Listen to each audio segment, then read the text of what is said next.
Ẹ jẹ́ kí a gbàdúrà.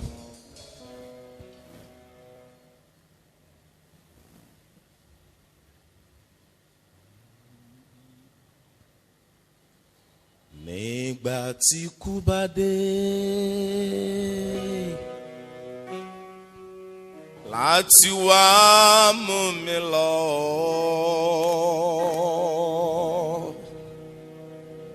jẹ́ kí n lè sọ pé Olúwa mo ti ṣe wọ́n tí mo lè ṣe.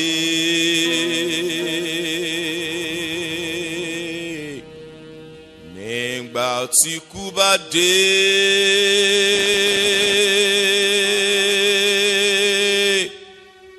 láti wá mú mi lọ, jẹ́ kí n lè sọ pé Olúwa mo ti ṣe wọ́n tí mo lè ṣe.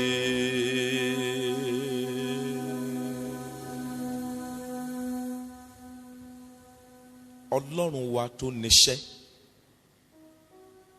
tí kò sì fẹ́ ká ṣiṣẹ́, tó ń fẹ́ ká ṣe iṣẹ́ tó rán wa.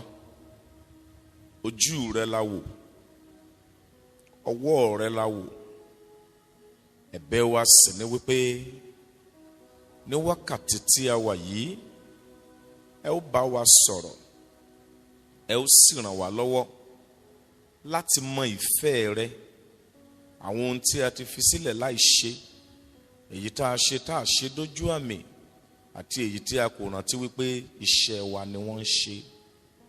Ní ìṣẹ́jú yìí, ẹ ó dùn jáde bí àrá, ẹ ó sì jó bí iná láti fi àṣìṣe wa hàn wá àti n tó kù níwájú wa kó tó pẹ́ jù. Ògo ni fún orúkọ rẹ, Jésù Kristi Olúwa wa. Ẹ jẹ́ ká pàtẹ́wọ́ wa fún Jésù.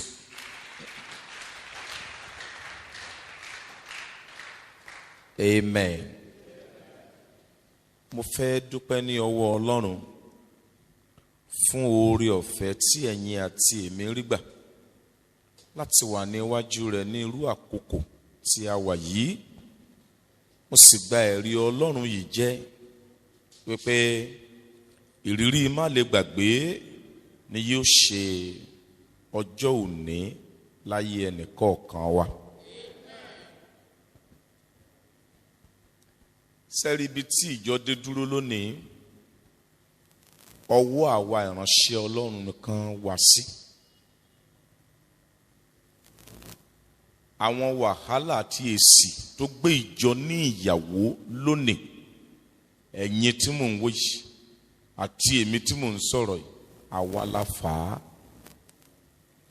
Ẹ jẹ́ ìjẹ́jọ́ ẹni kéèyàn má mọ bí ó ṣe dáa. Wọ́n ní kán lọ pé bó ti ń rí wá, bó ti ń rí ń bọ̀, ó wẹ̀wò kọ ẹnu ẹ̀ sẹ́yìn, ó sì fi ẹsẹ̀ tẹ ọmọ ẹdìyẹ méje pa, bó sì ń rí gan náà nìyẹn. Ẹni tá a fún lọ́ọ̀lẹ̀ tó jẹ́, ṣùgbọ́n tí ò pọ́n ewé rẹ̀ là, bẹ́ẹ̀ bá fún lódìdí ọmọ kò ní sànà. Ibi tí ìjọ dúró lónìí, rọ̀bọ̀rébé tí ìjọ ń bá kiri, kò lọ́wọ́ kò lẹ́sẹ̀ tí ìjọ tẹ̀ bàtì. Bó o láti ṣe ọ̀nà wo lágbègbà, ìkóríta kò yé mi tí ìjọ wà lónìí. Ẹ̀yin tẹ́ ń wò mí yìí àti èmi yìí àti àwọn tó kù káàkiri gbogbo àgbáyé, àwa la fà á. Ọmọ ìjọ kì í bàjọ́ jẹ́, ìránṣẹ́ Ọlọ́run ló ń bàjọ́ jẹ́. Àwọn ìránṣẹ́ Ọlọ́run ní ò sọ òtítọ́ mọ́, ló fi dàbẹ́ ni pé kò sóòótọ́ mọ́ ń ṣọ́ọ̀ṣì.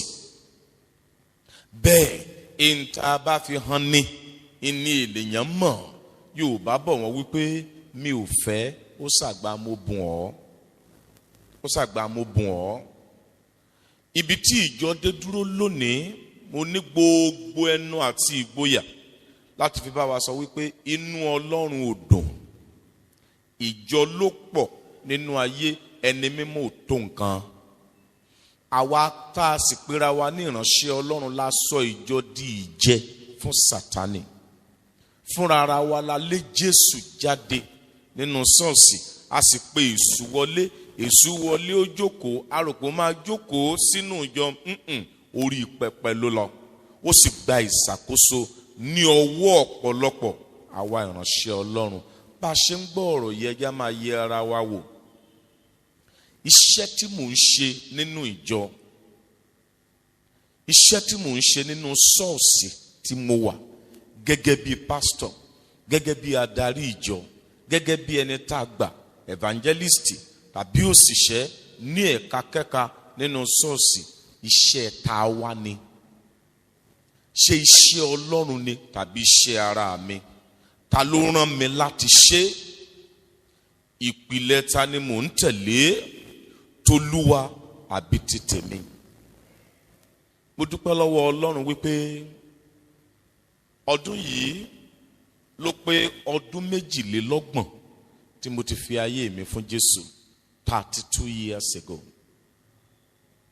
Mo sì dúpẹ́ lọ́wọ́ Ọlọ́run wípé 1996 ni mo ti di ìránṣẹ́ Ọlọ́run tó a ti ta òróró sí mi ní orí. Mo dúpẹ́ lọ́wọ́ Ọlọ́run wípé ó gbé ìjọ kalẹ̀, ó sì fi mí ṣe ọmọ ọ̀dọ̀ nínú ìjọ náà, gẹ́gẹ́ bí ẹni tí a lè wò gẹ́gẹ́ bí ọmọ ọ̀dọ̀ àgbà nínú ìjọ náà.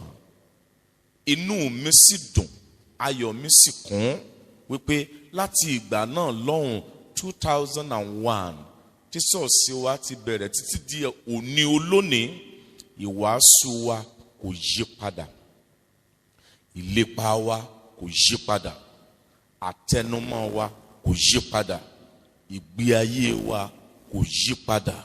Ntí Ọlọ́run ò fẹ́ àfẹ́, ntí Ọlọ́run ò fẹ́ kò wù wá, ntí Ọlọ́run ò fẹ́ kò jọ wá lójú, ntí Ọlọ́run ò fẹ́ kò ráàyè nínú sílábọ̀sì wa. Mo sì mọ̀ pé lára àwa tá a jókòó yìí náà bẹ́ẹ̀ náà lórí, ṣùgbọ́n tí ò bá padà rí bẹ́ẹ̀ mọ́, ẹ jẹ́ ká pe àrò àti ọ̀dọ̀fín inú wa ká padà sí ẹsẹ̀ àgbélébùú, torí wípé ibi à ń lọ ò jìnnà, ibi tá à ń yà ló pọ̀.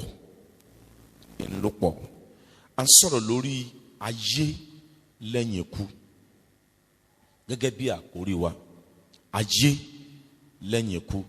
Mo fẹ́ kó yé wa lónìí gẹ́gẹ́ bí ìránṣẹ́ Ọlọ́run wípé orúkọ kórúkọ yòówù ká máa jẹ́ kò ń ṣe fún ìgbéraga, kì í ṣe orúkọ tí èèyàn ń jẹ́ láti fi wuni, kò ń ṣe orúkọ tí èèyàn ń jẹ́ láti fi rẹ èèyàn sílẹ̀, kì í ṣe orúkọ tí èèyàn ń jẹ́ fún gbajúmọ̀, bóyá wòlíì, àpọ́stélì, olùṣọ́àgùntàn tàbí evangelisti. Gbogbo ń tá a kà léyìí iṣẹ́ ni o.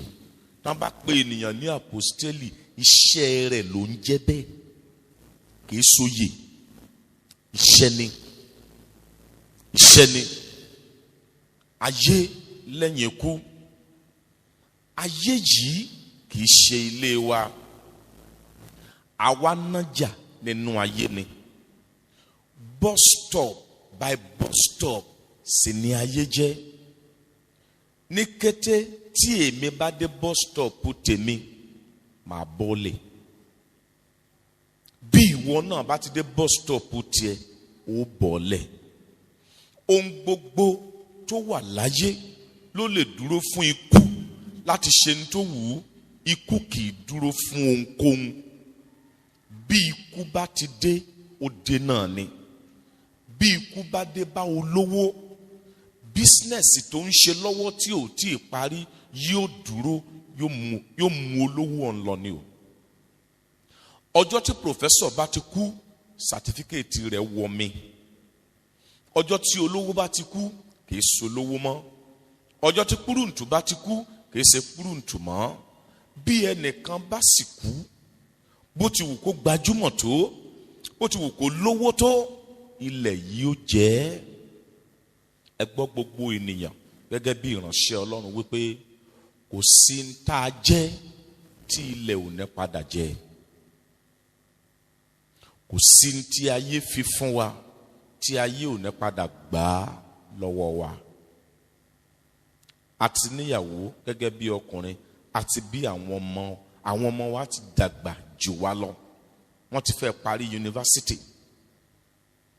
Ọjọ́ tá a bá ti kú, ayé gbà wá lọ́wọ́ wọn, torí inú ayé la dé káyé tó fún wa.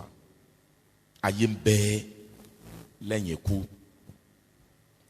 Gbogbo ẹnikẹ́ni tó bá nínú rò gẹ́gẹ́ bí ikọ̀ àti ìríjú Olódùmarè, wọn ò ní tẹ̀ bàtí ayé, asán láyé.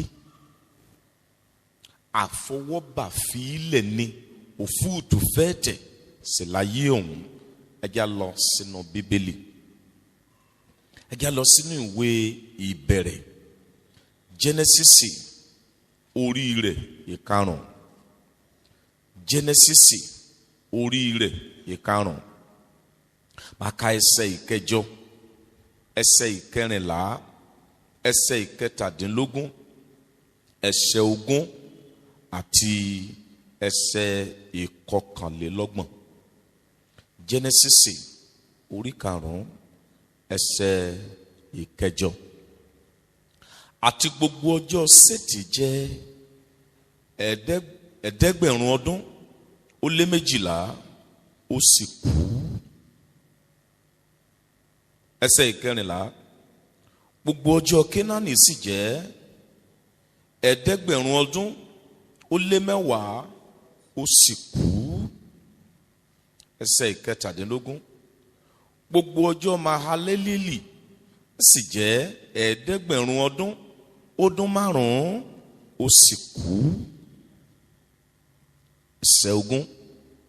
Gbogbo ọjọ́ Járédì sì jẹ́ 1000 ọdún ó dín 38, ó sì kú.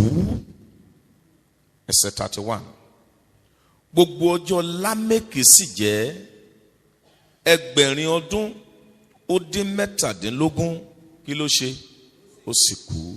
Yorùbá bọ̀ wọ́n wípé ikú tí ń pa ojúgbà ẹni, òwe ní ń pa fúnni. Ó fẹ́ pín ẹ̀kọ́ yìí sí ìpele 3. Àkọ́kọ́, ipa 4 ọ̀tọ̀ọ̀tọ̀ tí ayé pín sí. Ìkejì, lẹ́yìn ikú. Ìkẹta, òfin fún àwọn ìránṣẹ́ Ọlọ́run. Òfin 10 fún àwọn ìránṣẹ́ Ọlọ́run. Ẹ já lọ ní kókó àkọ́kọ́. Ipa 4 ọ̀tọ̀ọ̀tọ̀ tí ayé pín sí. Nínú Jẹ́nẹ́sísì tí mo ti ka ìwé yìí, ọ̀rọ̀ Ọlọ́run ṣe àlàyé fún ẹ̀yin àti èmi wípé àwọn kan wà níbẹ̀, wọ́n pẹ́ láyé, wọ́n sì ṣe tí àwọn ènìyàn máa ń ṣe nínú ayé gẹ́gẹ́ bí ohun rere. Ń tá a fi ń ṣe gbajúmọ̀, wọ̀kìlúmọ̀, olókìkí, alágbára ènìyàn. Ṣùgbọ́n ọ̀rẹ́yìn wọ́n padà kú náà ni. Ní kété tí ikú bá ti pa ẹnìkan, ayé rẹ̀ yóò ṣòfò nínú ẹbí rẹ̀. Àwọn ènìyàn wọn dìlítì nọ́mbà ẹ̀ kúrò lórí ánsẹ̀tì wọn. Àwọn ẹbí rẹ̀ á wá bẹ̀rẹ̀ sí kọ́ bí wọn ó ṣe máa gbé ìgbé ayé wọn láì rí mọ́ tí ò sì ní pa wọ́n lára.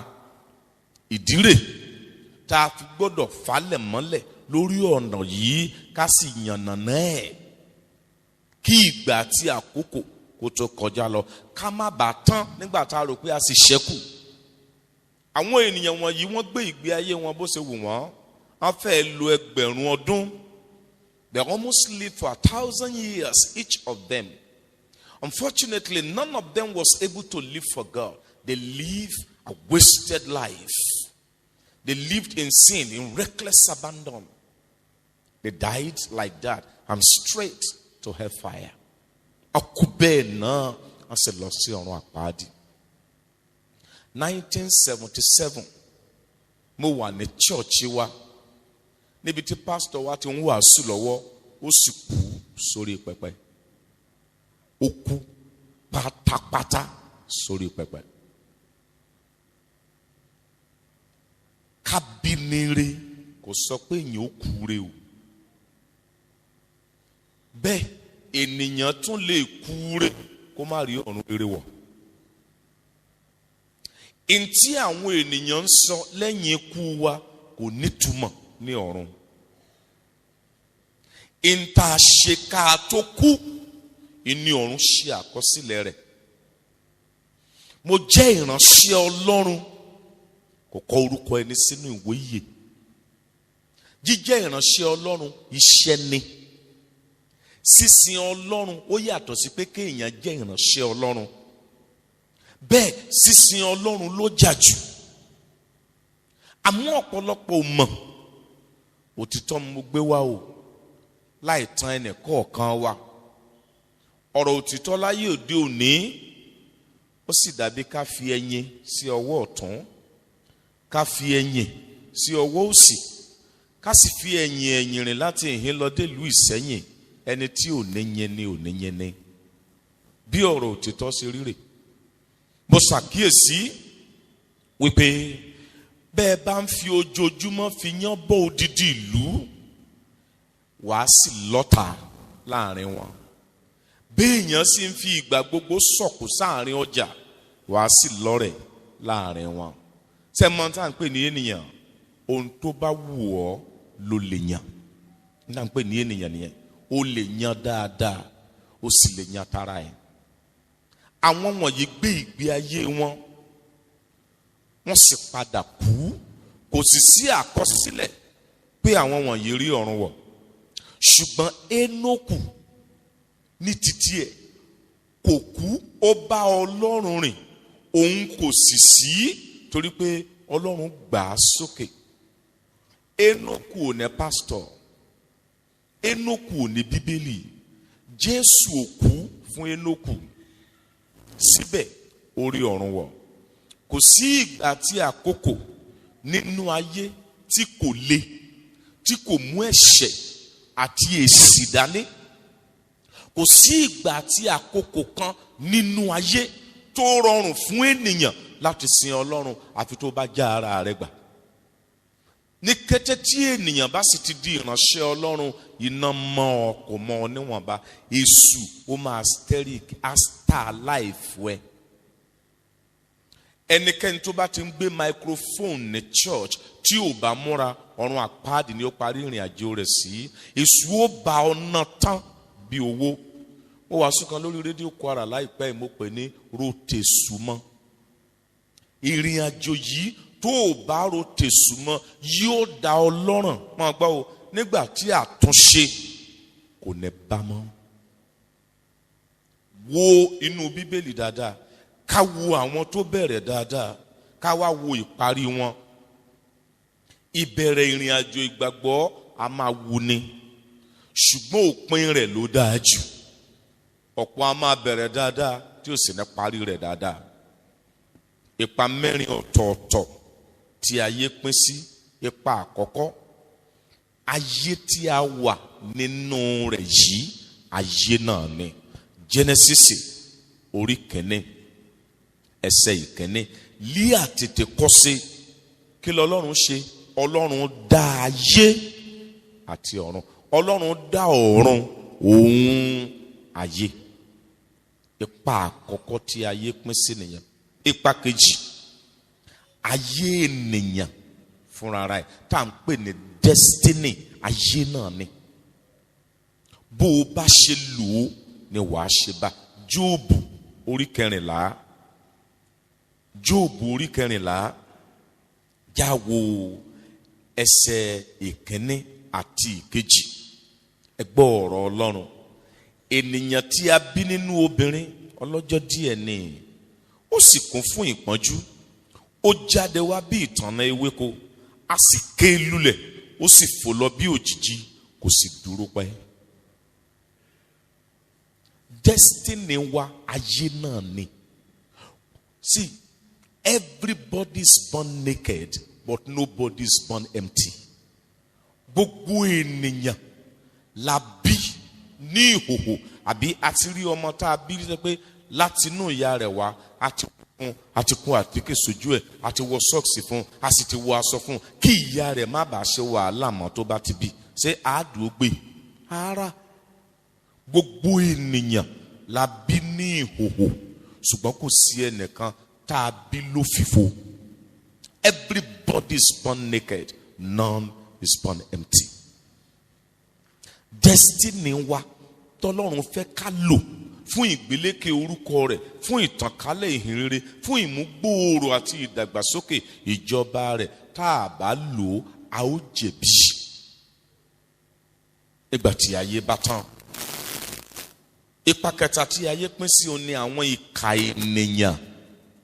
Àwọn ìkà ènìyàn, àwọn oṣó, àwọn àjẹ́, àwọn emèrè, àwọn babaláwo, àwọn lẹ́kúlẹ́jà, àwọn irúwà ògìrìwá, àwọn ògbóni, àwọn ẹlẹ́bọ lóògùn, àwọn abẹ́bọramọ tí ń yangan, òjìkùtù borísà jóbi. Àwọn wọ̀nyí ní ìkà. Bàbá wo ìwé Lúùkù orí 16 ẹsẹ̀ 9. Jésù mẹ́nubà àwọn ènìyàn wọ̀nyí pé ara ilé ẹni ń lọ ta ẹni. Ipa kẹrin tí ayé pín sí torí bí à ń lọ ó jìnnà díẹ̀, òun náà ni ayérayé. Kí là ń pè ní ayérayé? Ayé tó ra mọ́nú ayé. Ní kété tí ènìyàn bá ti ṣe tó kú níbi tá a wà yìí, abala A nínú ayé rẹ̀ ló pin. Abala A tó ṣe ń pin yẹn yóò wá ṣí ilẹ̀kùn fún abala B tá à ń pè ní ayérayé. Ayérayé ní ìbẹ̀rẹ̀ ṣùgbọ́n kò lópin. Ní kété tí èèyàn bá ti kú, ayérayé rẹ̀ bẹ̀rẹ̀, ó sì lè já sí ayérayé ìyè àìnípẹ̀kun tàbí ayérayé ìyà àìnípẹ̀kun. Ayérayé ẹnìkan lè kan, ayérayé ẹlòmíì lè dùn. Ayérayé ẹnìkan ó lè já sí ìsinmi, ayérayé ẹlòmíì ó lè já sí ìpọ́njú tó lè pọ́nrán kan tí ò lópin, nínú ẹkún àti ìpayín keke láé àti láéláé. Ayérayé náà ní ìwé ìfihàn orí 20, ìfihàn orí 20 ẹsẹ̀ 15, ó ní bí a bá sì rí ẹnikẹ́ni tí a kò kọ orúkọ rẹ̀ sínú ìwé ìyè, a sọ ọ́ sínú adágún iná. Ayérayé náà nìyẹn o. A sọ ọ́ sínú adágún iná. Ọlọ́run ò ní wojú ẹnikẹ́ni. Èrèdí tí mo fi ń sọ àwọn nǹkan wọ̀nyí fún àwa ìránṣẹ́ Ọlọ́run ni wípé àwa ni ẹni tí Ọlọ́run gbé ojú okùn ìjọ lé lọ́wọ́. Yorùbá bọ̀ wọ́n wípé kì í san fẹ́ni tí ò san. Ohun tó bá yéni ní yéni, tí ò bá ti yí ọ ká yí ọ. Kò sí ọmọ ọjọ́ tó lè mọ̀ ju olùṣọ́ àgùntàn rẹ̀ lọ. Bí olùṣọ́ àgùntàn bá ti ṣìnà, tí olùṣọ́ àgùntàn bá ti ń sin èṣù, tí olùṣọ́ àgùntàn bá ti di ẹrú Sátánì, tó di ẹrú ẹ̀ṣẹ̀ ní ọ̀nà kan tàbí míì, iná mọ́ àwọn ọmọ ọjọ́ ẹ̀. Because there is what is called a transference of spirit unknown to you. Gbogbo tá à ń ṣe yẹn á bẹ̀rẹ̀ sí jẹyọ láyé àwọn ọmọ ọjọ́. Ọ̀pọ̀lọpọ̀ ayé àwọn ọmọ ọjọ́ tó bàjẹ́ lónìí, àwọn pastors wọn ló bà ayé wọn jẹ́. Ènìyàn kì í fúnni ní ohun tí ò ní. Kò ṣeé ṣe. Ẹ lè fúnni ní nǹkan tẹ́yin ò ní. Ẹni tí ò bá sábọ̀tì kì í bẹ̀rù òjò. Ẹ̀tàn ni kéèyàn máa pe àfín bí adú bí àrán. Ẹ̀tàn ni àfín a máa dúdú bí. Rárá. Ọ̀rọ̀ ṣọ́ọ̀ṣì àti àwọn ìránṣẹ́ Ọlọ́run lónìí ó dàbí òkú ènìyàn tó tún ní òkú ẹ̀kọ́ sílé. Èwo lè wọnú méjèèjì. Bí Ọlọ́run bá tan torchlight láti ọ̀run sí ayé, ní ọ̀pọ̀ ọgbà inú ìbànújẹ́ ló wà. Ọ̀pọ̀lọpọ̀ lónìí kò sí iṣẹ́ Ọlọ́run mọ́ ní ọwọ́ wọn, iṣẹ́ ara wọn ni wọ́n ń ṣe. Iṣẹ́ ara wọn tí wọ́n sì ń ṣe yẹn ó mówó wọlé, ó jẹ́ kán mọ̀ wọ́n, ó jẹ́ káyé respect wọn. Bẹ́ẹ̀ ayé ló mọ̀. Ayé ló mọ̀. Ọjọ́ tí ènìyàn bá ti kú, gbogbo ohun tó jẹ́ àti gbogbo ohun tó jẹ́ wàá fi ilẹ̀ ayé, ilẹ̀ ń pè ọ́, ó sì parí náà nìyẹn. Ọjọ́ kan ń bọ̀ wá tí kẹ́kẹ́ ó pamọ́ àti òró lẹ́nu, akutuku ó wù, gọ́ngọ́ ó sì sọ àkàrà ó de yín akáyín yóò de egun po ọmọ ẹlẹ́ran yóò máa jẹ egun ẹ̀dùn yóò wá bẹ̀rẹ̀ sí rinlẹ̀ ọjọ́ náà ń bọ̀ torí náà kọjọ́ òun ò tó dé ẹ jẹ́ ká gbáradì fún ayérayé ọ̀rọ̀ yẹn bà mí lẹ́rù ẹsẹ̀ ọ̀rọ̀ Ọlọ́run tí mo bẹ̀rù jù nínú Bíbélì nìyẹn gẹ́gẹ́ bí oníwàásù bí a bá sì rí ẹnikẹ́ni ọba ìjòyè ìwẹ̀fà oyún inú ẹsẹ̀ ẹ̀dí reverend apostle his holiness àwọn táìtù kan tiẹ̀ wà tí ò yẹ kí ènìyàn máa jẹ́ òtítọ́ lẹ́ ń gbọ́ lẹ́nu mi báwo la ṣe ń pe ènìyàn ní his eminence ọlá rẹ ti tó tí èémí rẹ ń bẹ nínú ihò imú rẹ tá a lè gbà lẹ́ni time àwọn kan ní ìsìn wọn tó ń jẹ́ his holiness ènìyàn rárá kò yẹ kó rí bẹ́ẹ̀ kò yẹ kó rí bẹ́ẹ̀ bí a bá rí ẹnikẹ́ni sẹ́rí ẹnikẹ́ni yẹn is a compound word bí a bá rí ẹnikẹ́ni tí a kò kọ orúkọ rẹ̀ sínú ìwé ìyè a ó sọ ọ́ sínú adágún iná ẹnikẹ́ni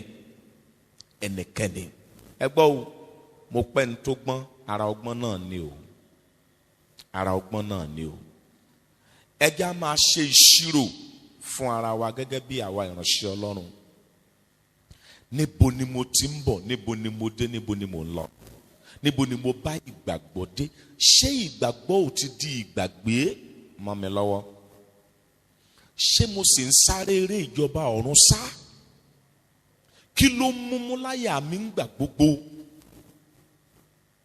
mo sọ lóru àná fún ìránṣẹ́ Ọlọ́run wípé kò dìgbà tẹ́ ẹ bá pásítọ̀ gbélé kẹ́ ẹ tó mọ ibi tí ọkàn rẹ̀ wà tẹ́ ẹ bá ti gbọ́ ìwàásù pásítọ̀ kan láàrin ìṣẹ́jú márùn ibi tí ọkàn rẹ̀ wà yóò ti jáde nínú ìwàásù tó ń wà Jésù wípé níbi tí ìṣúra ènìyàn bá gbé wà níbẹ̀ náà ni ọkàn rẹ̀ yóò gbé wà pẹ̀lú ẹ gbọ́ gbogbo ẹ̀yin ìránṣẹ́ Ọlọ́run bí a bá ń fi ọ̀nà Amẹ́ríkà àwọn ọmọ ìjọ wa tá a sì ń kọ́ wọn bí wọn ó ṣe lówó bí wọn ó ṣe lówó bí wọn ó ṣe tó pọ̀ pẹ̀lú àwọn ọ̀tọ̀kùlú láàrin ìlú tá a sì fi ọ̀nà ìjọba Ọlọ́run hàn wá àríṣẹ́ ṣe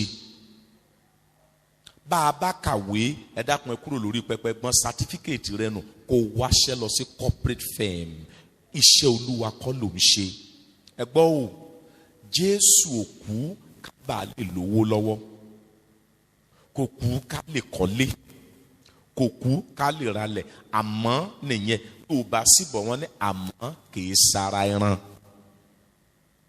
ẹran so why are we majoring on the minors? We now major on the minors. Àfikún làwọn nǹkan wọ̀nyí àfikún ni wọ́n ṣé orúkọ wa sì wà nínú ìwé ìyè gẹ́gẹ́ bí ìránṣẹ́ Ọlọ́run kókó kejì lẹ́yìn ikú bàbá ka ìwé oníwàásù orí 3 láti ẹsẹ̀ 1 sí 11 láti rí onírúurú àwọn àkàwé tí ìránṣẹ́ Ọlọ́run yìí ṣe fún wa ìgbà bíbí ni àti ìgbà kíkú àti bẹ́ẹ̀ bẹ́ẹ̀ lọ ngbò dí ẹsẹ̀ 9 ó ní ó ti ṣe gbogbo ní dídára gẹ́gẹ́ bí àkókò rẹ̀ ohun gbogbo ní ìgbà àti àkókò wà fún lábẹ́ ọ̀run àti lábẹ́ oòrùn pẹ̀lú lẹ́yìn ikú àwa ìránṣẹ́ Ọlọ́run ẹja gbọ́ ohun àkọ́kọ́ tí ó ṣẹlẹ̀ lẹ́yìn ikú ni wípé kò sí ìrònú pìwàdà mọ́ bí ènìyàn bá ti kú kò sí ìrònú pìwàdà mọ́ ìkejì lẹ́yìn ikú kò sí ààyè fún àtúnṣe ohunkóhun mọ́ bóyá o ní nǹkan tá a ṣe tó bàjẹ́ tó mẹ́hẹ tí ò dùn náà ń sí a fẹ́ ṣe àtúnṣe ẹ̀ gbàgbé ẹ̀ lẹ́yìn ikú ìyẹn ò ṣẹlẹ̀ mọ́ lẹ́yìn ikú yálà kó gbadé àbí kó wọná bẹ́ẹ̀ ni ẹ̀yìn tàbí òpin ìrìn àjò ìgbàgbọ́ ní èrè wà.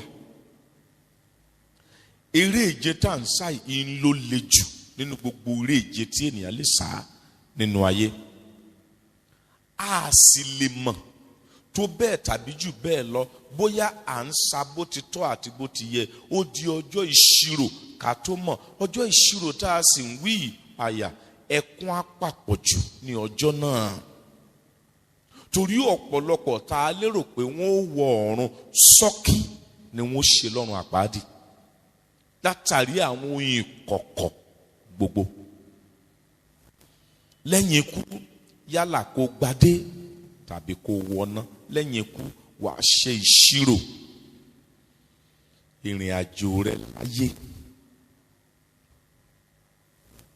Wà á ṣe ìṣirò ìrìn àjò rẹ láyé fún ẹlẹ́dàá rẹ. Ibi ó bá dé ní ìkórìtà tá a dé yìí, ẹ jẹ́ kí gbogbo ènìyàn gbójú sókè ká wò mí. Gbogbo ènìyàn gbójú sókè ká wò mí. Tá a bá jẹ́ pásítọ̀, tá a jẹ́ ìránṣẹ́ Ọlọ́run ní at whatever level, tí ilé rẹ ò bá ti tòrò, kò sí iṣẹ́ Ọlọ́run lọ́wọ́ rẹ mọ́. Iṣẹ́ ṣíṣe fún Ọlọ́run gẹ́gẹ́ bí ìránṣẹ́ Ọlọ́run ó bẹ̀rẹ̀ láti inú ìdílé rẹ̀. Ẹlòmíà ní ìyàwó mi ni ò jẹ́ kí iṣẹ́ mi tẹ̀síwájú. Ẹ máa ń tẹ̀ ń sọ́sà. Ọkọ mi ni ò jẹ́ kí Ọlọ́run lò mí bó ti tó. Ẹ máa ń tẹ̀ ń sọ́mà. Inú ilé ẹni lèèyàn ti ń jẹ èkúté onídodo. Ìdílé onígbàgbọ́ ó gbọ́dọ̀ jẹ́ ibi tí ìfẹ́ tẹ̀dó sí, tí a ó ti rí Jésù lójúkojú. Ilé wa gbọ́dọ̀ tòrò. Kó tòrò káwọn èèyàn wọ bẹ̀ ká mọ̀ pé Jésù ń gbé bí. Bí ìdílé wa ṣe gbọ́dọ̀ rí di. Tọkọ bá sán lọ bí orí tí wọ́n sangi, tí ìyàwó sán lọ di jáńjálá bí ẹran orí ìrẹsì, wọn ò ríra wọn mọ́ àkànpàdé gbọ́n mi sí omi ò tó. Nínú ilé ọmọ Ọlọ́run kí lẹ fẹ́ wà lórí pẹpẹ? Lọ́pọ̀ ọgbà téèyàn bá farabalẹ̀ gbọ́ ìwàásù ìránṣẹ́ Ọlọ́run, ẹ ó mọ bí ilé rẹ̀ ṣe rí. Ẹ mọ bí ilé rẹ̀ ṣe rí. Wọléwọ̀de gbọ́dọ̀ wà láàrin ọkọ àti ìyàwó kí orí àwọn ọmọ wa má bàa burú, kí ọ̀la wọn má bàa kan, kí ọ̀la wọn má bàa yínmìrìn, káyé má bàa tara wọn sọ wa lẹ́nu, kí èṣù má bàa ti ẹnu wa ní àgádágodo lórí pẹpẹ. A ní ọ̀rọ̀ òdùn lẹ́nu ìyá olè. Ẹni tí ọmọ rẹ̀ jalè tí wọ́n mú, kí ni ó sọ? Kò jalè rí àbí ó pẹ́ tó ti ń jalè, mò ń wá ẹni tí ó bá mi discipline. Ṣé o ti wá gba déngbà náà gẹ́gẹ́ bí oyè bàbá ọmọ tàbí ìyá ọmọ? Ẹrù rẹ o, ẹrù rẹ o. Báwo ni ilé wa ṣe rí? Mo lọ wàásù ṣọ́ọ̀ṣì kan lẹ́kọ̀ọ́.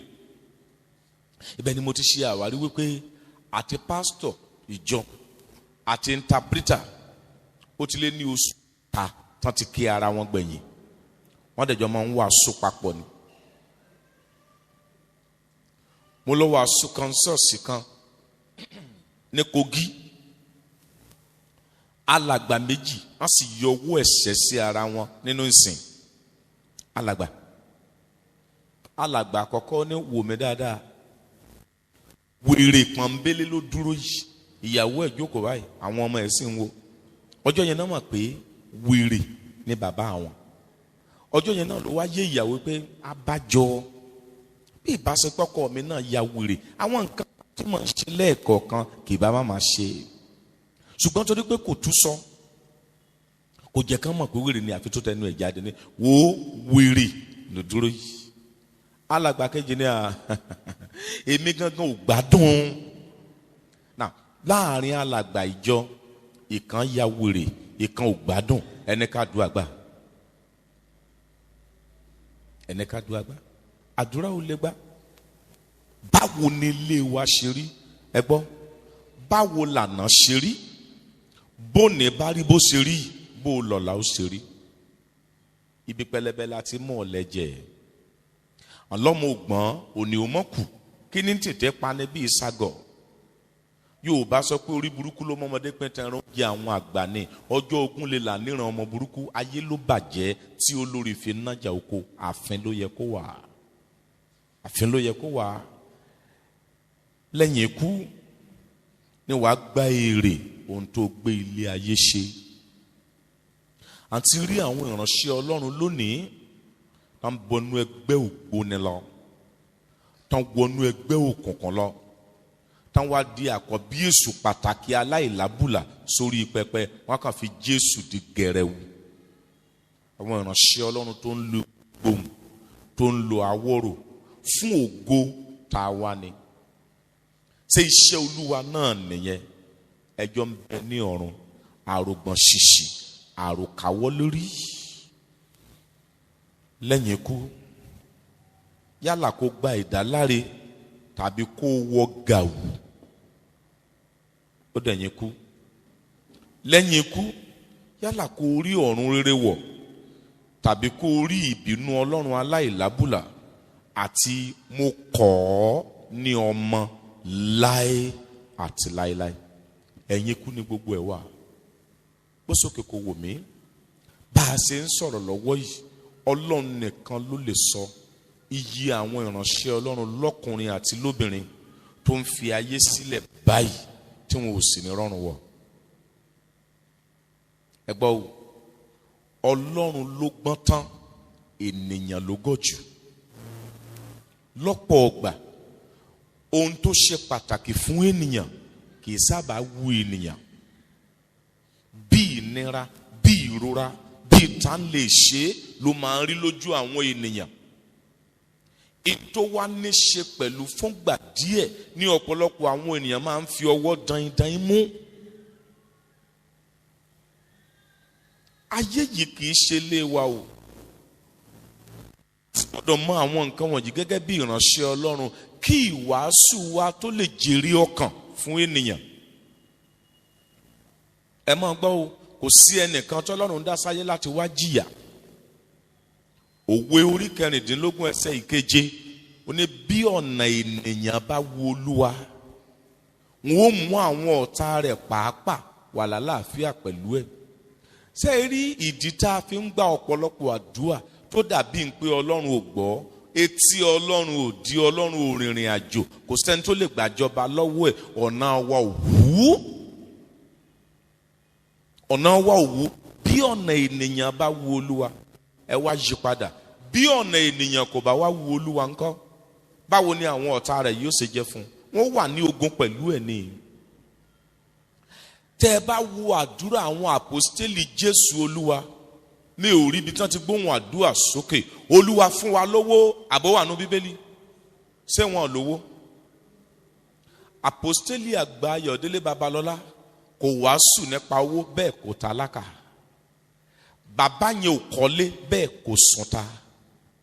Bàtà rẹ̀ ló ń bẹ lórí èèkàn yẹn dọ̀la. Ààrẹ ni tó lè wọ Nàìjíríà ó ṣe. Ẹni ó bá lójú ẹ̀mí nínú wa kó sunkún fún ìjọ. Ìjọ ti dàrú. Ọ̀rọ̀ ṣọ́ọ̀ṣì á dàbí esisi tó kó nùgò. Aláyé òun di rán ní ṣọ́ọ̀ṣì dà bí esisi tó kó sínú gò. Bàbá gbọ́n bẹ̀, ọmọ nǹkan bàbá ń kò bá mi ẹsẹ̀ ń gbọ́n ọbẹ̀ ìgbì ní àmùjẹ bàbá. Ọ̀làdà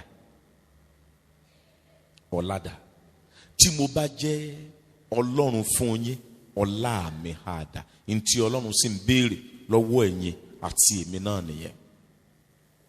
Ikú ń bẹ o, ṣùgbọ́n ẹ fi sọ́kàn kìí ṣe gbogbo ènìyàn ni ó kù kí Jésù tó dé, but ọ̀pọ̀lọpọ̀ ló máa kú kí Jésù tó dé.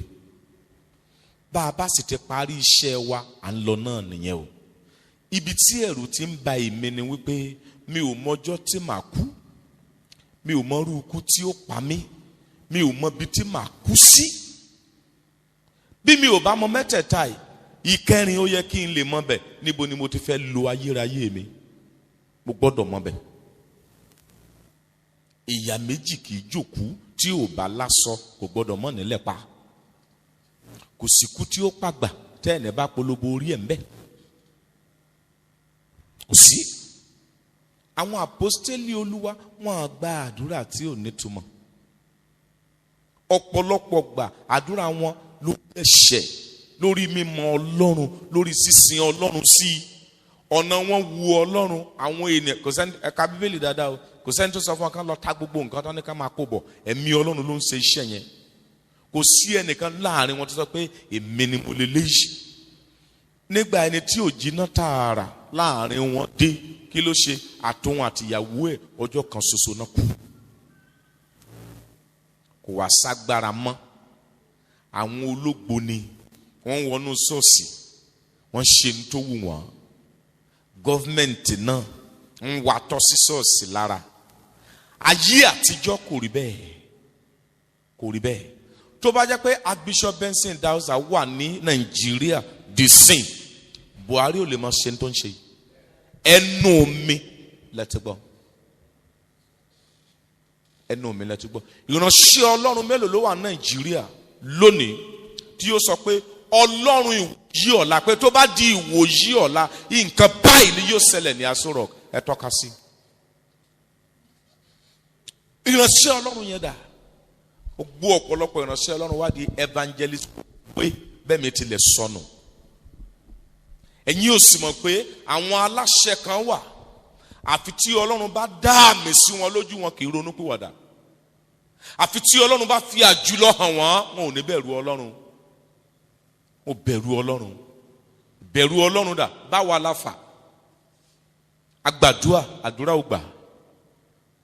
Agbààwẹ̀, ojú Ọlọ́run ò rí, torí ọwọ́ wa kún fún ẹ̀jẹ̀. Àwẹ̀ àmọ́ ló fi dàbí ẹni pé Ọlọ́run ti kọ̀ wá. Kókó kẹta torí àkókò mi, òfin 10 tó wà fún àwọn ìránṣẹ́ Ọlọ́run. Òfin àkọ́kọ́, ìwọ kò gbọ́dọ̀ wàásù láti fi wu àwọn ènìyàn. O kò gbọ́dọ̀ wàásù láti fi tẹ́ àwọn ènìyàn lọ́rùn. Thou shall not preach to please men. Òfin àkọ́kọ́ nìyẹn. Ẹ jẹ́ ká ka Sámúẹ́lì kẹ́ni. Sámúẹ́lì kẹ́ni orí 15. Bóyá ká máa kọ sílẹ̀ torí àkókò wa. Sámúẹ́lì kẹ́ni orí 15 ẹsẹ̀ 14 àti 15. Sámúẹ́lì sọ fún àwọn ènìyàn, ó sọ gbọ̀ngbà fún àwọn ènìyàn. Ẹ jẹ́ ká Sámúẹ́lì kẹ́ni orí 15 ẹsẹ̀ 14 àti ẹsẹ̀ 15. Sámúẹ́lì sì wò pé, ǹjẹ́ èwo ni gbé àgùntàn tí èmi ń gbọ́ ní etí mi àti gbé màlúù tí èmi ń gbọ́? Sọ́ọ̀lù sì wí fún pé, èyí tí wọ́n mú ti Amálẹ́kì wá ni, tí àwọn ènìyàn dá sí nínú àwọn àgùntàn tó ń ti màlúù tó dára jùlọ láti fi rúbọ sí Olúwa Ọlọ́run rẹ̀, a sì pa èyí tí ó kù run. Apá èyí tí ó kù run. Ọlọ́run rán Sọ́ọ̀lù láti pa Amálẹ́kì run àti ohun gbogbo tó wà ńbẹ̀. Sọ́ọ̀lù dá wọn kan sí oko wọn wálé. Ó wá lórí láyà. Ó ń sọ pé adá yẹn sí láti fi ṣe ìrúbọ. Ẹ gbọ́ ẹ̀yin ìránṣẹ́ Ọlọ́run. Ayé lè máa ṣerú ẹ̀, ìjọ ò gbọ́dọ̀ ṣerú ẹ̀. Àwọn orin ayé tá a ti fa àyè gbà nínú church, ẹ jẹ́ ká lọ stop ẹ̀. Ẹ jẹ́ kó tọ̀dọ̀ yín bẹ̀rẹ̀, ẹ jẹ́ kó tọ̀dọ̀ mi bẹ̀rẹ̀. Mo lọ preach ní ṣọ́ọ̀ṣì kan, wọ́n sì tó tóbi ní, mi ò ní dárúkọ ẹ̀, lẹ́kọ̀ọ́. Àwọn ọmọ tó fẹ́ kọrin láwọn ọ̀dọ́, wọ́n lọ bí 40. Ẹ bá rí nǹkan lọ wọ̀, tán jáde síwájú báyìí. Ìgbà àkọ́kọ́ mi nínú ṣọ́ọ̀ṣì yẹn, èmi ìsàlejò ní ṣọ́ọ̀ṣì kankan. Ilé bàbá tó bí èmi ni. Ìntí ò sì yé yín, á jẹ́ kó yé yín. Oròmọ́sọ́kò, ẹyọ kan tí mo mú ń sọ. Ẹni ó bá sọ àbàrà sísẹ́kẹ̀ rẹ̀, ń lóní tẹnu ẹ̀ gbọ́. ní àfira bí atẹ́gùn ẹ ti pòórá bí só níwájú tá a wá ní èmi ènìyàn gan ni ò lè cope pẹ̀lú èyí tẹ́ ń ṣe. Mo lé wọn dànù. Gẹ́gẹ́ bí ìránṣẹ́ Ọlọ́run a gbọ́dọ̀ kọ́ bí ènìyàn ti ń kóró ojú sí ẹ̀ṣẹ̀ àti ohun tó ń bí Ọlọ́run nínú. A gbọ́dọ̀ kọ́ ká mọ̀ọ́mọ̀ kọ́. Ṣé bí wọ́n sọ pé onírẹ̀lẹ̀ ni Jésù bẹ́ẹ̀ ni àbí bẹ́ẹ̀ kọ́? Kò yé mi ló jẹ́ mọ́ béèrè o. Ṣé onírẹ̀lẹ̀ ni Jésù? Ṣé onírẹ̀lẹ̀ a máa jà? Onírẹ̀lẹ̀ a máa lu ènìyàn? Jésù lu ènìyàn o. Jésù lu àwọn tó tó bí lọ́mọ lọ́jọ́ orí. Nígbà tó wọ tẹ́ḿpìlì torí rándanrandan tán bá ká. Ó wo ẹgbà tó dáa. Nígbà tó dalu bàbá yẹn lẹ́yìn ha ọmọ yẹn ha gbẹ. Bàbá tẹ́ ẹ bá dúró ìmí àtúngùn yín nísìn. Bàbá sádànù.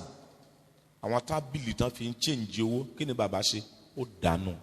A ti kọ́ wípé ilé àdúrà làwọn máa pe ilé mi ẹ̀há àdìṣe tí ẹ̀yin fi sọ di ihò ọlọ́ṣà.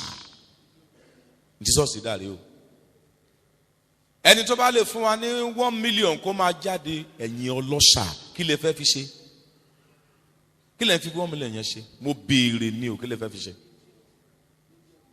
Ọlọ́run ò tú ẹrù rẹ̀ gbé. Àbí kí lè fẹ́ fi ṣe? Àwọn olè gbogbo lórí pẹpẹ wọ́n ti pọ̀. Àtẹ̀yìn àtẹ̀mí ẹ má jàjọ́ ìní wọn o. Ní tó ba sọ́ọ̀sì jẹ ilẹ̀ ń wò yẹn. Òróró yìí mo ti gbégun orí òkè mẹ́ta òróró tí òkúrò ń sit lábẹ́ tébù ní sitting room mi. Àwọn ìránṣẹ́ Ọlọ́run bíi 30 ló ti gbàdúrà sí. Ó yá ẹ wá máa rà á. Òróró ẹyọ kan tó ń tà ní 300 naira nísìn torí ayé le. Ìwọ tàtẹ ní 20,000 ó lè ní ọ̀sà. Ọmọ àkọ́bí èṣù tó lóyún fésù tó so gbẹ̀gbẹ̀ mọ́rùn ní ọ. Bẹ́ẹ̀ mi rẹ̀ ò bá gùn ìwọ ló fà. Ìyẹn sì ni àwọn èèyàn ń wá. Bí mo ṣe dúró yìí ẹ wá di ẹsẹ̀ mi mọ́. Kí ni ẹ̀dá kí ló wà nínú ẹsẹ̀? Kí ló wà nínú ẹsẹ̀ rẹ? Ẹlòmíràn ní Holy Spirit move. Ìyẹn ìṣe Holy Spirit. Exercise ló ń ṣe. Ìṣe Holy Spirit. Holy Spirit is not an impersonal force. It's a personality. When you consider the personal pronoun they used in the Bible in epitomizing and categorizing the personality of the Holy Spirit, you get the understanding. Odidi ènìyàn ní ẹ̀mí mímọ́. Ẹ̀mí mímọ́ lè gbọ́, ẹ̀mí mímọ́ lè rí, ó lè fọwọ́ kàn, ẹ̀mí mímọ́ á sì máa bínú. Tó bá bínú yóò fi ọ́ lẹ̀, iná mọ́ ọkọ̀ wọn níwọ̀nba. Bíbélì wípé ẹ má sì ṣe mú ẹ̀mí mímọ́ Ọlọ́run alààyè bínú. Nínú èyí tí a fi ṣe èdìdì yín títí di ọjọ́ àjíǹde, Jésù ní kì í bínú, ẹ̀mí mímọ́ máa ń bínú. Tó o bá sì jẹ́ ìránṣẹ́ Ọlọ́run tó rí àwọn èèwọ̀ àti èsì nínú church tó correct tiẹ̀ ó di ọmọ àlè. Iṣẹ́ Olúwa kọ́ ló ń ṣe. Àní ẹ fi wọ́n sílẹ̀, wọ́n á get to know later. Ṣé bí wọ́n ṣe gbàgbọ́ nìyẹn? Ìwọ get to know later àbí wọ́n sọ fún wọ? Mo béèrè ni o. Ìbéèrè ládé kan bí kì í sorúkọ. Tó bá kàn wọ́n pé wọ́n ló kàn. Béèrè ni. Má ṣe wàásù láti fi tẹ́ àwọn èèyàn lọ́rùn. Mo yí ọ̀pọ̀lọpọ̀ àwọn oníwàásù lónìí. Wọ́n bá fẹ́ bẹ̀rẹ̀ wàásù, tí wọ́n bá rí ọba lórí ìjókòó, wọ́n á yí mẹ́sẹ̀jì padà. Ọmọ àlè ni ọ́. Àwa oníwàásù lọ̀gá àwọn ọba. Àwa oníwàásù lọ̀gá àwa pírẹsidẹ́ǹtì. Mo wàásù yẹn ní oṣù tó kọjá lórí rédíò Kwara. Ọba àti àwọn aládarí. Késẹ̀tì yẹn wà mẹ́yìn. Ọba àti àwọn aládarí. Bó bá jẹ́ ọba tó o bá múra dáadáa ó lọ ọ̀run àpáàdì. Torí àwọn ìpàdé ìranù ni wàá ráyè fún tó yẹ kó ran ẹ̀mí rẹ lọ́wọ́, èso ò ní yẹ kó ráyè yà síbẹ̀. Tó o bá wá jẹ́ ọba tó ò ní pásítọ̀ gidi tó lè dátọ́ lẹ́nu ọ̀gbẹ́ tiẹ̀ mọ́ ọ. Àwọn èèyàn máa ṣe kábíyèsí, wàá gba kábíyèsí mi lọ́run àpáàdì. Àwa rí ọba àǹtọ́sí Sókòtò, kí ni ó fún wa? èló mo fẹ́ jẹ́ lára màálù tí wọ́n máa pe màálù ń bọ̀dà? Kí ni ó fún mi? Àwọn ìránṣẹ́ Ọlọ́run yẹn dà tí ó sọ fólówó kówó rẹ̀ ó ṣègbé pẹ̀lú rẹ̀? Àríkànú Bíbélì náà. Bàbá Níyì Adédòkun ó sọ fún Babangida kí owó rẹ̀ kó ṣègbé pẹ̀lú rẹ̀. Ìwọ fẹ́ fi owó ra ẹ̀bùn Olúwa. Panampasi Paul ló sọ fún wa láìpẹ́ yìí. Asaden wọ́n wá lọ fi 2 billion naira náà fún kó má kọrin Christian mọ́. 2 billion. Ṣàmọ́ntà ń pè ní 2 billion. 2 billion naira. Not 2 million, no, billion. Nínú 1 billion lásán, wàá rí 1 million times 1,000 times. Nínú 1 billion lásán, 2 billion cash náà wá gbé fún ní kó wo wọn ṣègbè pẹ̀lú wọn. Ọ̀pọ̀lọpọ̀ wa tó jókòó yìí àti lójú kòkòrò àwọn ọmọ ìjọ ni ò mọ̀. Èmi tí mo wá sí mo ti lójú kòkòrò àwọn èèyàn ni ò mọ̀. Àwọn èèyàn ni ò mọ̀. Nínú ìwàásù, nínú ìtẹnumọ́, lójú kòkòrò wa ti máa ń jáde. Tá a máa wá ibi tó dùn láti fi gbé ọ̀rọ̀ wa lẹ́yìn. A ní fẹ́ káwọn èèyàn bínú gẹ́gẹ́ bí oníwàásù tẹ̀ ń gbọ́ mi. Gbogbo ọdún tó kọjá tá a fi wàásù lórí pẹpẹ, mélòó lọ́mọ ìjọ sunkún lábẹ́ wàásù rẹ̀? Ṣé Ọlọ́run náà ló náìsì tó bẹ́ yẹn? Ẹ pé gbogbo ọdún náà ni ẹ̀rín ní àgbàrá ní pàdé odò lọ́nà. Mo rí inú Bíbélì ibi méjì ọ̀tọ̀ tí Jésù ti sunkún, mi ò rí tó ti rẹ́rìn. Kò rẹ́rìn. Kò rẹ́rìn. Ó gbo Jerusalem ń bì kan. Ó ní báwo ni ìbá ti wù mí tó kí n ràgàbọ̀ gẹ́gẹ́ bí àgbébọ̀ ẹdìyẹ ti máa ń ràgàbọ̀ ọmọ rẹ̀. Ó sì wọ́n ẹ̀ gba torí náà mo fi ilé rẹ̀ sílẹ̀ fún ọ ní ìsọdahoro. Jésù sì kúrò bẹ́ẹ̀. Kò padà tẹ́bẹ̀ mọ́. Ọ̀pọ̀lọpọ̀ ṣọ́ọ̀ṣì ló wà lónìí, kò sí Jésù ńbẹ̀, owó ló wà ńbẹ̀, ìgbéraga ló wà ńbẹ̀, ṣekárí mi ló wà ńbẹ̀, afẹ́ ayé ló wà ńbẹ̀, èṣù ló wà ńbẹ̀. Pásítọ̀ tó wà lórí ìjọ yẹn gangan ìní Ọlọ́run ìjọ yẹn, Ọlọ́run tó ní ìjọ gan ó ti lé dànù sígbó. Ó kò gbọdọ̀ wàásù láfi tẹ́ àwọn èèyàn lọ́rùn. Sámúẹ́lì ojú Sọ́ọ̀lù gẹ́gẹ́ bí ọba. Ẹ̀sà èwo ni mò ń gbọ́ yìí, ìgbà wo lẹ di darandaran? Ó sọ òtítọ́ fún un. A ò gbọ́dọ̀ máa wàásù láti máa fi wu àwọn ènìyàn. Ìkejì, a kò gbọ́dọ̀ fi òtítọ́ nípa ayérayé pamọ́ fún ìran ọmọ adarí hunrun. Thou must not hide the truth about life and eternity from mankind. A kò gbọ́dọ̀ fi òtítọ́ pamọ́. Òtítọ́ nípa ayé yìí, òtítọ́ nípa ayérayé, a ò gbọ́dọ̀ fi pamọ́ fún ẹnikẹ́ni níbikíbi. Tá a bá wo Deuteronomy orí 16 ẹsẹ̀ 20. Èyí tí ń ṣe òdodo pátápátá ni kí ìwọ kí ó máa tọ̀ lẹ́yìn. Kí ìwọ kí ó lè yè, kí ìwọ kí ó sì lè ní ilẹ̀ náà tí Olúwa Ọlọ́run rẹ fi fún ọ. Èyí tí ń ṣe òdodo pátápátá. Àwa ìránṣẹ́ Ọlọ́run kan wà, bóyá o sì wà ń bí, wàá lọ change ni o. Kì í ṣe pé a kì í sọ òtítọ́, a máa sọ òtítọ́ ṣùgbọ́n láàbọ̀. Àbọ̀ la máa ń sọ. A fẹ́ bí àwọn èèyàn nínú. A fẹ́ káwọn èèyàn sọ pé tiwa ti pọ̀ jù. Ẹlòmíà ní ẹ má lé àwọn ọmọ ìjọ yìí lọ. Ẹ wò mí ẹ̀yin ìránṣẹ́ Ọlọ́run. Ó rọrùn gan láti wọnú ṣọ́ọ̀ṣì wa àmúṣù láti rí ọ̀run wọ̀. Kò rọrùn láti rí ọ̀run wọ̀ o. Ó le láti rí ọ̀run wọ̀. Ẹ jẹ́ kó yí gbogbo ènìyàn, tó o bá kú sínú ẹ̀ṣẹ̀ wà kú ikú ẹlẹ́ẹ̀kejì. Ẹ jẹ́ kó yí gbogbo ènìyàn pé Ọlọ́run ló dá gbogbo ènìyàn, ṣùgbọ́n Ọlọ́run kì í ṣe bàbá fún gbogbo ènìyàn. Ọlọ́run kì í ṣe bàbá fún babaláwo. Ọlọ́run kì í ṣe bàbá fún àwọn ògbóni. Ọlọ́run kì í ṣe bàbá fún àwọn olóògùn ká. Ọlọ́run kì í ṣe bàbá fún pírẹsidẹ́ǹtì tí ń mú jẹ. Ọlọ́run kìí ṣe bàbá fún gọ́vnà olójú kòkòrò tó kó wó òlù náà. Ọlọ́run ṣe bàbá ẹ̀ ìbá máa wá chọ́ọ̀chì ọmọ àlè ní ṣọ́ọ̀ṣì ní oríṣiríṣi ọmọ ní bẹ́ẹ̀. Nàìjíríà ni mo ti rí tá à ń kọ́lé tá à kọ́ mọ́ a sì gbàgbé wípé ọmọ tá à kọ́ yóò padà gbé ilé tá a kọ́ tà. Ìkẹta, ṣọ́ra fún àwọn ọ̀rẹ́, àwọn ẹ̀bùn àti àwọn ìran. Ṣọ́ra fún wọn. Beware of friends. Beware of gifts.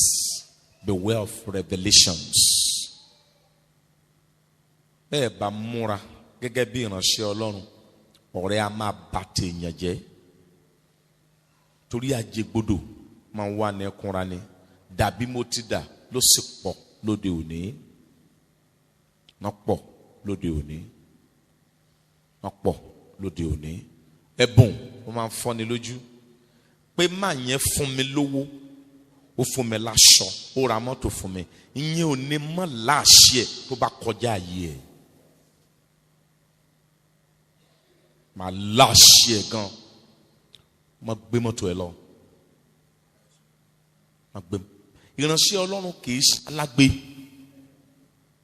Ṣùgbọ́n lóde òní ọ̀pọ̀lọpọ̀ ìránṣẹ́ Ọlọ́run wọ́n ti di alágbe. Kíṣẹ́ẹ̀tì yẹn wà ń bẹ̀ yẹn kò ní ràn wọ́n lọ́wọ́. Wọ́n ránṣẹ́ Ọlọ́run ló wà fún, kò ní ràn wọ́n lọ́wọ́. Tá a bá ń ṣe sọ́ọ̀rù pẹ̀lú àwọn olówó inú ṣọ́ọ̀ṣì, a sì ráyè fáwọn tálákà torí pé wọn ò fún wa ní nǹkan kan. À ń ṣe sọ́ọ̀rù fáwọn olówó, a sì fi ọ̀nà ìjọba Ọlọ́run hàn wọ́n. Ní tá à ń ṣe yẹn kò lè ràn wọ́n lọ́wọ́. Kò ní ràn wọ́n lọ́wọ́. Gbọ́dọ̀ fi ọ̀nà ìjọba Ọlọ́run hàn pé ẹ̀sà gbogbo kọ́ńtrátì tẹ̀ ń lé kiri tẹ̀ ń kọ́ lé kiri bí ẹyẹ yìí. Àánú yín dẹ̀ ṣe mí gan o. Ó ti respect yín. Gẹ́gẹ́ bí dáàdi wa tó wà nínú ṣọ́ọ̀ṣì níbí nísìnyí, àwọn church members kan wà nínú ṣọ́ọ̀ṣì yìí láyé wọn lè lọ ṣọ́ọ̀ṣì míì mọ́. Ibi tí Ọlọ́run darí wọn wáyé, wọ́n gbọ́dọ̀ gbọ́ òtítọ́. Torí kìí ṣẹ̀yìn lẹ fà wọ́n wá, Ọlọ́run ló fà wọ́n wá. Jésù wípé kò sí ẹnikẹ́ni tó lè wá sọ́dọ̀ bàbá mi, tó lè wá sọ́dọ̀ mi àfi tí bàbá mi bá fà á. Bàbá wa wá fà á wá ṣọ́ọ̀ṣì nísìnyí. Àwa ń fi ẹ̀tàn. Pásítọ̀ kan ló sọ lẹ́kọ̀ọ́, a ní ẹ jẹ́ ká fi irọ́ àti ẹ̀tàn kó wọn jọ, ká wá fi òtítọ́ fẹsẹ̀ wọn múlẹ̀. Tí ó ṣeé ṣe? Ó fẹ́ fi irọ́ àti ẹ̀tàn kó àwọn ènìyàn jọ, ká wá fi òtítọ́ fi ẹsẹ̀ múlẹ̀ rárá. Ó sì ti pọ̀ nígboro. Ṣọ́ra ìran ní mo ríran. Mo ń fò báyìí, bóyá ó ti dàjẹ́ tó mọ̀, bóyá ìpàdé àwọn àjẹ́ àgbáyé ló ń lọ tó wà bẹ́ẹ̀ tó o bá ṣọ́ra fún ìran. Lẹ́tàró lómi orí 16 ẹsẹ̀ 19. Ìwọ kò gbọ́dọ̀ lọ ìdájọ́, ìwọ kò gbọ́dọ̀ ṣe ojú ìṣáájú ènìyàn, bẹ́ẹ̀ ìwọ kò gbọ́dọ̀ gba ẹ̀bùn. Nítorí pé ẹ̀bùn ní ń fọ́ ọlọ́gbọ́n ènìyàn lójú, òun á sì yí ọ̀rọ̀ olódodo po. Kí ni ń ṣẹlẹ̀ Nàìjíríà lónìí? Àwọn judiciary wọ́n wá di odi ajá tí ò lè gbó mọ́ torí owó. Kò sí olóṣèlú kan tó wà ní Nàìjíríà lónìí tí ìsọmọ èṣù. Ọmọ èṣù gidi ni wọ́n dẹ̀ ní pastors tí wọ́n sọ òtítọ́ fún wọn. Wọ́n dẹ̀ ní church tí wọ́n ń lọ. Thank you, sir. Wọ́n ní church tí wọ́n ń lọ. Wọ́n ò rí òtítọ́ gbọ́. Ẹgbọ́n ẹ̀yin ìránṣẹ́ Ọlọ́run, kìí ṣe gbogbo owó ló mọ́ o. Owó ẹ̀jẹ̀ wà, owó ẹ̀ṣẹ̀ wà, owó èṣù wà, owó ọ̀ràn wà, owó ìdájọ́ wà, ìdájọ́ gbígbóná sí ni. Ìṣe gbogbo owó ló mọ́. Ní ṣọ́ọ̀ṣì wa a sì máa ń ṣe announcement lẹ́ẹ̀kọ̀ọ̀kan, tó bá ti wà born again má da owó rẹ̀, I need owó ẹ̀, ẹ̀mí rẹ̀ ńlá nílò. The Lord will help us in Jesus' name. Torí àkókò mi, bàbá wo Jòhánù kínní orí 4 ẹsẹ̀ 1 ní ẹ máa dán gbogbo ẹ̀mí wò láti mú èyí tí ń ṣe ti Olúwa. ẹ̀mí èṣù náà máa ń sọ̀rọ̀, ó sì lè sọ̀rọ̀ bí ẹni pé Ọlọ́run ló rán níṣẹ́. Ẹran tí ọmọ yẹn ti ń tẹ̀lé Paul kiri, èyí ni àwọn ìránṣẹ́ Ọlọ́run tó ń fi ọ̀nà ìgbàlà Ọlọ́run hàn wá. Bẹ́ẹ̀ ẹ̀mí àjẹ́ ní sọ̀rọ̀ nínú ẹ̀. Ìkẹrin, ṣọ́ra fún ìgbéraga. Òfin 10 fún àwọn ìránṣẹ́ Ọlọ́run rẹ̀ o. Ṣọ́ra fún ìgbéraga, ẹ̀ṣẹ̀ ìkọ̀kọ̀ àti ìfẹ́ owó. Ẹ̀ṣẹ̀ ìkọ̀kọ̀ ó ti bà ayé ọ̀pọ̀lọpọ̀ àwọn pastors jẹ́. Ìfẹ́ owó ti bà ayé wọn jẹ́. Pastor kan ní, èmi ìdédé ṣe program tèmi, tí o bá ti sí nǹkan kan lápò, màá kàn gbé program kankan lẹ́ni, ìbùkún máa dé nísìn. Ṣé iṣẹ́ Olúwa náà nìyẹn? Ìwé Òwe orí 14 ẹsẹ̀ 18. Proverbs 16 verse 18. Róòmù orí 2 ẹsẹ̀ 14. Timothy kìíní orí 4 ẹsẹ̀ 4 sí 14. Jeremiah orí 13 ẹsẹ̀ 13 àti 14. Ìkarùn-ún, sá fún ẹ̀mí àsọdùn, ìmúnibínú àti ẹ̀tàn. Run away from exaggeration, provocation and deception. Gẹ́gẹ́ bí ìránṣẹ́ Ọlọ́run, tó o bá sá fún mẹ́tẹ̀ẹ̀ta yìí, wàá jẹ́gò. Jóòbù orí 32 ẹsẹ̀ 21 àti 22. Kíróníkà kìíní orí 21 láti ẹsẹ̀ 1 sí 3. Bíbélì wípé Sátánì sì dúró ti Ísírẹ́lì, ó sì ti Dáfídì láti ka iye wọn. Dáfídì ò fẹ́ ṣẹ̀, èṣù ló tì. Èṣù á máa tì ní, èṣù á máa tì ránṣẹ́ Ọlọ́run tí ò bá ṣọ́ra. Ó ti ṣìnà kọjá àlà kó o tó mọ̀ pé mo tẹ́ mi ò tẹ́ níwọ̀nba. Bẹ́ẹ̀ dáàdì mi máa ń sọ ńgbà yẹn pé lẹ́yìn téèyàn bá tẹ́ tán, Ọlọ́run má jẹ́ ń kú lókù. Ìlókù. Ìkẹfà, ṣọ́ra fún ẹ̀mí ìgbọ̀jẹ̀gẹ́, ẹ̀mí ìbáyírẹ́ àti ẹ̀mí kò le tó bẹ́ẹ̀. Beware of compromise, worldliness and the spirit of it doesn't matter. Galatia orí 2 ẹsẹ̀ 11 sí 14. Jacob orí 4 ẹsẹ̀ 4. Kọ́ríńtì kìíní orí 5 ẹsẹ̀ 6. Kọ́ríńtì 2 orí 4 ẹsẹ̀ 1 sí 9. À ń ṣetán díẹ̀díẹ̀ báyìí. Ìkeje, má ṣe gba oore ọ̀fẹ́ Ọlọ́run lásán. Don't abuse my grace. Títù orí 2, Titus chapter 2 verses 11 and 12. Titus chapter 2 verses 11 and 12. For the grace of God that bringeth salvation has appeared to all men. Nítorí oore ọ̀fẹ́ Ọlọ́run tó mú ìgbàlà wá fún gbogbo ènìyàn, ó ti fi ara hàn.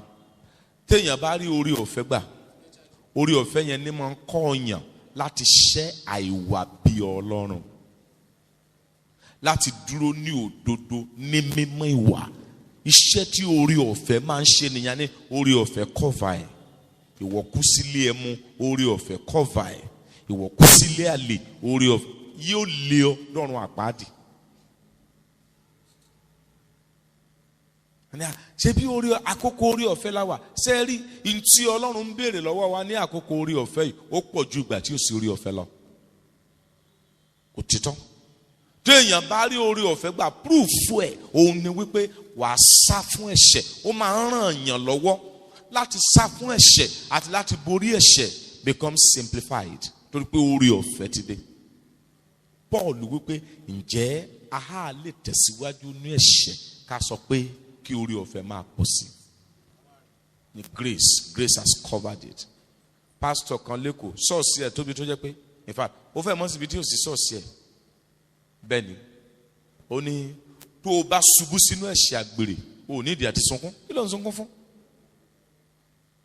Ẹran ara ló gbàkóso ńgbà náà. Nísìnyí tójú ẹ sì ti wálẹ̀, wàá kàn gbé ọwọ́ rẹ sókè. Mo jẹ́ òdodo nínú Kristi Jésù. Hallelujah, glory to God. Amen somebody. àwọn èèyàn sì lọ bí yàrá níwájú ẹ̀. Mo wò wọ́n, àánú wọn ṣe mí, tèmi ṣe Ọlọ́run. Ṣọ́ọ̀ṣì náà nìyẹn. Pé ṣọ́ọ̀ṣì nìyẹn. Ìyẹn ṣe ṣọ́ọ̀ṣì o. Ìyẹn ṣe ṣọ́ọ̀ṣì o. Pásítọ̀ kan wàásù ní ẹ̀yin ọkùnrin.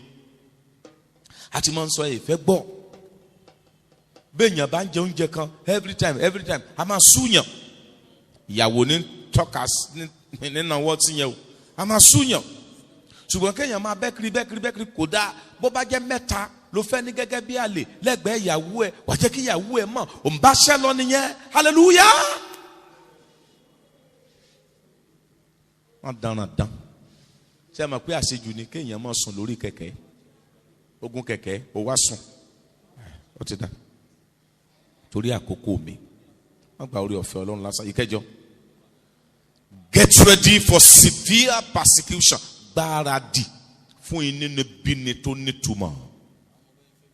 Òfèrè o fáwọn ìránṣẹ́ Ọlọ́run. Ìkan nínú àwọn ọ̀nà tá a fi mọ̀ pé à ń ṣe iṣẹ́ Olúwa ni wípé inúnibíni máa dìde. Ní ọ̀pọ̀ ọgbà yóò dìde ní ọ̀dọ̀ àwọn èké ará, àwọn èké arákùnrin, àwọn èké arábìnrin. In tí wọ́n sọ nípa rẹ̀ tó o bá múra o ní lè wàásù mọ́. Bẹ́ẹ̀ irọ́ ni wọ́n ń pa. Ẹ gbọ́, èèyàn mélòó lèèyàn fẹ́ síde hàn pé mo sun ọ̀ǹdí? Ṣé ó ṣeé ṣe? Èèyàn mélòó? Sà, ó sì gba ẹni tó súnmọ́ ni láti bàyàn jẹ́ débi wípé ẹ ní lè dáríjì. Wọ́n máa ń sọ pé ẹ dáríjì. Àwọn nǹkan kan wà tán lè fi ṣe ọ́ tí Ọlọ́run ò bá ràn ọ́ lọ́wọ́ láyé ò ní dáríjì wọn. Ó ti tọ́rẹ́ o mọ́mọ́, ká wá súnmọ́ra wa dáadáa. Ìránṣẹ́ Ọlọ́run ni yín, ìránṣẹ́ Ọlọ́run ni mí. Ẹ̀ ń wàásù ṣọ́ọ̀ṣì mi, òun wàásù ṣọ́ọ̀ṣì yín. Mo dẹ̀ kọjá sórí rédíò, mo dẹ̀ kọjá sórí TV pé mọ̀mọ́ mo ti da orúkọ yín, mo dárúkọ ọmọ àtàwọn ọmọ àti ọkọ àti ọdún tá a ti jọ rìn bọ̀ papọ̀. Mo wá rí pé mo mọ̀ pé orí èèyàn lẹ́rìí mọ́ orí pẹpẹ yín lórí tẹ́lì. Ẹ wo bí mọ̀mọ́ ṣe sẹ́nu. Ṣé rí bí mọ̀mọ́ ṣe sẹ́nu? Bí ẹ̀mí àìlè dáríjì yóò ṣe fẹ̀ tó ní mọ̀mọ́ ṣe láìnú yẹn ní. Torí ibi ẹnu dé ẹsẹ̀ ò débẹ̀. Ẹ̀rí ènìyàn sì máa tètè bàjẹ́. Bí ẹ̀rí rẹ bá ti bàjẹ́ gẹ́gẹ́ bí ìránṣẹ́ Ọlọ́run, iṣẹ́ tán. Again, iṣẹ́ tán báyìí. A kò gbọdọ̀ fọwọ́ lunú máa sọ pé báyìí l'Olúwa wí. A ò gbọdọ̀ fọwọ́ lunú o. You must not fake the gift of the Spirit. Mo rí nǹkan tó rí nǹkan kan ayérayé rẹ ti kan. Ayérayé rẹ ti kan. Wò ó, wàá kàn gbóòórùn ayérayé ní ọ̀run àpáàdì nílé rẹ. Ta ló fẹ́ impress? Mo kà nípa Jòhánù, wọ́n ní kò ṣe iṣẹ́ ìyanu kankan, ṣùgbọ́n ohun gbogbo tó sọ nípa Jésù bẹ́ẹ̀ lórí. Iṣẹ́ ìyanu tó pọ̀ jù nìyẹn. Mo rí nǹkan ó sì rí nǹkan kan. Má fọwọ́ lulú o. Jeremiah orí 23 ẹsẹ̀ 21 ó ní mi ò rán àwọn ènìyàn wọ̀nyí wọ́n ń sáré, mi ò bá wọn sọ̀rọ̀ wọ́n sì ń sọ tẹ́lẹ̀. Wọ́n fake ẹ̀ ní o. Revelation chapter 21 verse 8 ní ìparí ọ̀rọ̀ mi. Má sì jẹ́ kí ìgbàlà ọkàn rẹ kó sọnù. Òfin rèé o. Ìgbé ayé ìwà mímọ́ nínú àti lóde. Títí tí ikú ó fi pa ọ́ tàbí tí ìpè yóò fi dún. Tá a bá tẹ̀lé àwọn nǹkan wọ̀nyí, a ó mọ̀ pé nígbà tí ayé lẹ́yìn ikú bá dé, a ò ní sunkún. Ọ̀pọ̀lọpọ̀ ní àwọn ìránṣẹ́ Ọlọ́run ní ọ̀run lónìí, inú ẹkún àti ìbànújẹ́ ńlá ni wọ́n wà. Mo parí pẹ̀lú ìtàn yìí. Babájídé Elisha ni wọ́n sọ fún ìránṣẹ́ Ọlọ́run kan tó wá wọn wá láti Èkó. Wọ́n ní káàbọ̀, ó pàdé àpọ́stélì àgbà Ayọ̀délé Babalọ́lá ni bí ó bá ní ó ṣẹ̀ṣẹ̀ jáde látọ̀dọ̀ mi báyìí ni, jáde kúrò níbí nísìn. Ó wá bi mí wípé ṣé àwọn ìránṣẹ́ Ọlọ́run ò kú mọ́ Nàìjíríà ni? Ní àwọn sọ fún pé wọ́n ń kú òní tò. Àwọn ìránṣẹ́ Ọlọ́run tí mo filẹ̀ ń CAC ńgbà náà lọ́hùn, àwọn dá ní wọ́n ti kú. Pásọ Lágbájá ńkọ́ ó ti kú lórí 10. Mo ní ń wí fún ọ ní o, wọn ò délé o, wọn ò délé o, wọn ò délé o. Mo fẹ́ bi ọ́, ṣé wàá délé? Ṣé wàá délé? Àti rí àwọn ìránṣẹ́ Ọlọ́run Nàìjíríà tó mórí délé, ó yẹ kẹ́yìn yìí àtẹ̀mí mórí délé. Iṣẹ́ tá à ń ṣe fún Ọlọ́run kò wú Ọlọ́run lórí tó kí ìwọ yìí àtẹ̀mí ká mórí délé ní ìgbẹ̀yìn. Torí pé ẹ̀mí iṣẹ́ ó gùn ju ẹ̀mí ènìyàn lọ. Ẹ jẹ́ ká tẹríba láti gbàdúrà.